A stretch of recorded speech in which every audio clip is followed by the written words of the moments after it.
किसी भी लड़की को उसके बिना परमिशन के टच करना ही पहली बात बहुत गलत है, और फिर इस तरीके से टच करना तो हद से ज़्यादा गलत है। यही सेम चीज़ अगर हरियाणा में हुई होती ना, तो मुझे जवाब देने की ज़रूरत नहीं पड़ती, यहाँ की पब्लिक अपने आप जवाब दे देती। इससे मुझे ये लेसन मिला है कि मैं भोजपुरी इंडस्ट्री में अब काम नहीं करूँगी। मैं अपने परिवार में, अपने हरियाणा में खुश हूँ, मुझे नहीं करना काम भोजपुरी में। पर नमस्कार, आप देख रहे हैं फर्स्ट बिहार झारखंड और मैं हूँ आपके साथ मोना तिवारी। भोजपुरी के सुपरस्टार पवन सिंह की मुश्किलें दिनों दिन बढ़ती जा रही है। अब एक नया विवाद उनके नाम के साथ जुड़ चुका है, जिसको लेकर भोजपुरी के सुपरस्टार पवन सिंह काफी ट्रोल हो रहे हैं। एक इवेंट के दौरान का वीडियो सोशल मीडिया पर तेजी से वायरल हो रहा है। इस वीडियो में पवन सिंह अपनी को स्टार का कमर टच करते हुए देखे जा सकते हैं और उनकी को स्टार इस हरकत से काफी अनकंफर्टेबल महसूस कर रही है। जैसे ही यह वीडियो सोशल मीडिया पर वायरल हुआ, तरह तरह की जो ट्रोलिंग है वो पवन सिंह को लेकर शुरू हो गई। हम आपको बता दें, हरियाणा की एक्ट्रेस है अंजलि राघव और उनका ही ये वीडियो है।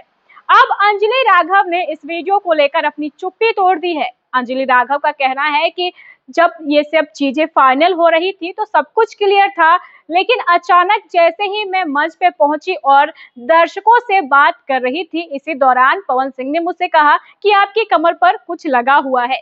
मुझे लगा कि ये टैग वगैरह होगा, मैंने कुछ ध्यान नहीं दिया, लेकिन इसी दौरान पवन सिंह ने मेरी कमर को टच किया। मैं दर्शक से बात कर रही थी, उस समय मैं क्या करती मुझे कुछ समझ में नहीं आया।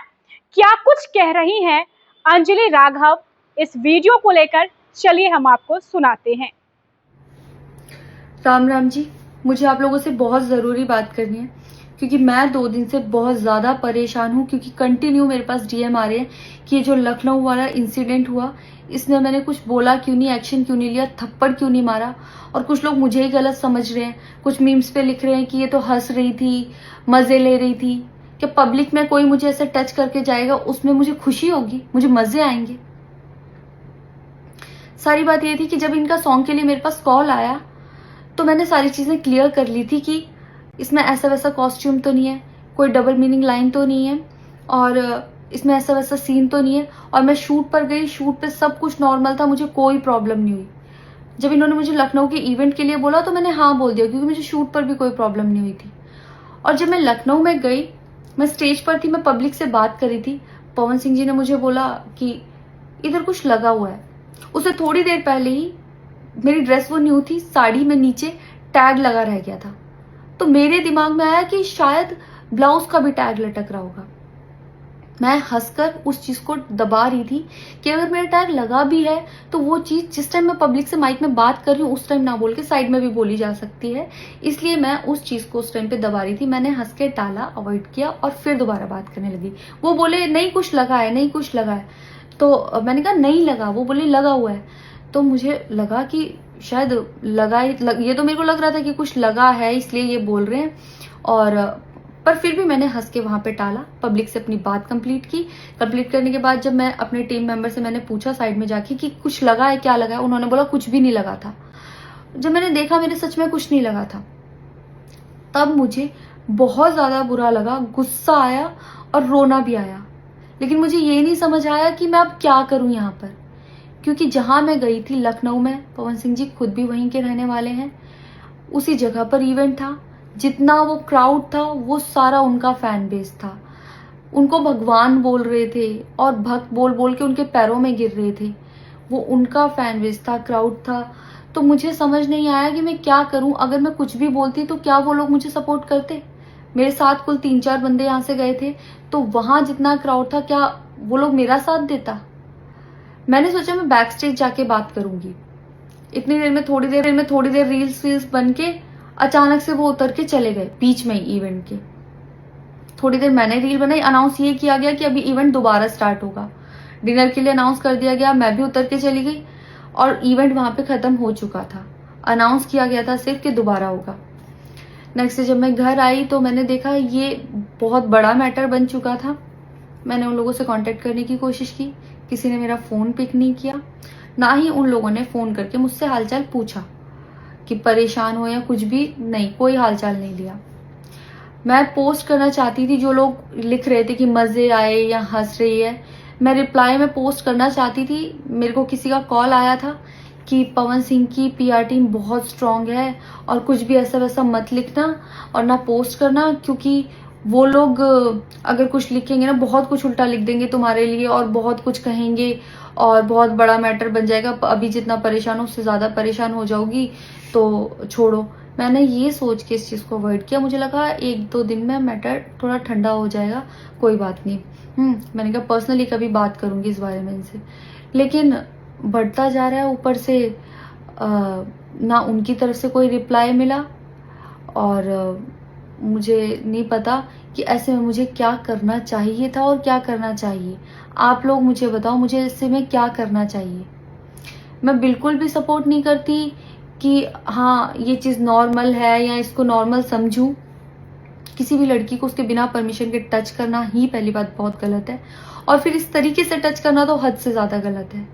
यही सेम चीज़ अगर हरियाणा में हुई होती ना, तो मुझे जवाब देने की ज़रूरत नहीं पड़ती। यहाँ की पब्लिक अपने आप जवाब दे देती, यहाँ की ऑडियंस फुल सपोर्ट करती और जवाब देती। लेकिन मैं उनकी जगह पर थी, वो यहाँ पे नहीं थे।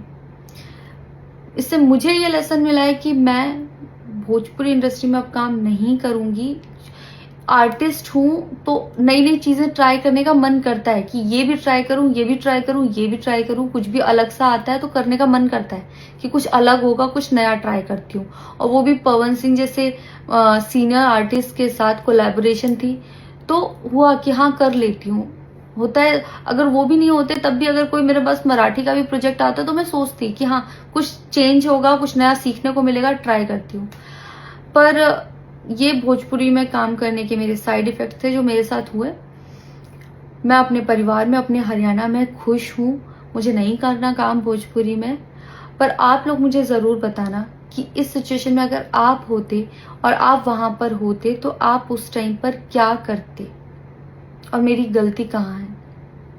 जय श्री राम।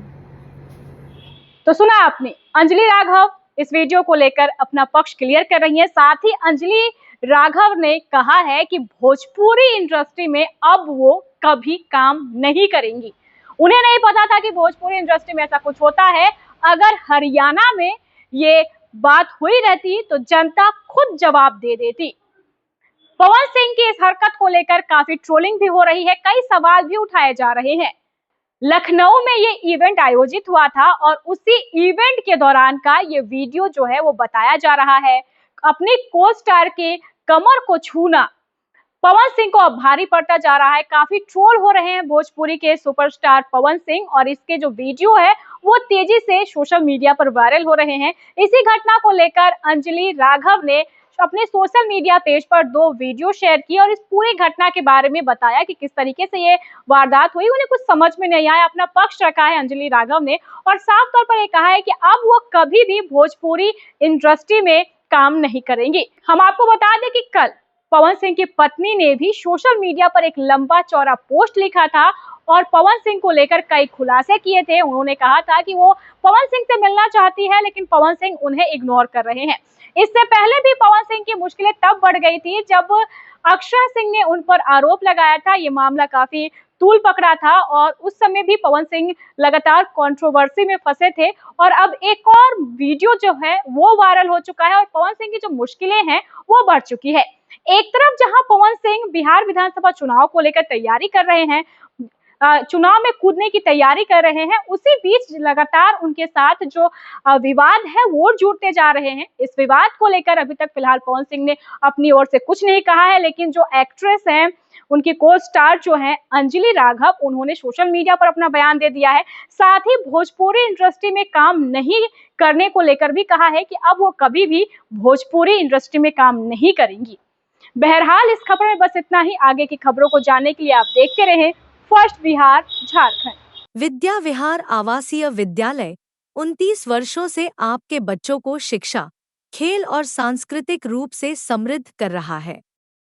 बिहार के पूर्णिया में स्थित हमारा 40 एकड़ का हरा भरा परिसर और 27 एकड़ का खेल मैदान एक ऐसा वातावरण प्रदान करता है जहां विद्यार्थी न केवल पढ़ाई में बल्कि हर क्षेत्र में आगे बढ़ते हैं। विद्या विहार आवासीय विद्यालय परोरा, पूर्णिया, बिहार।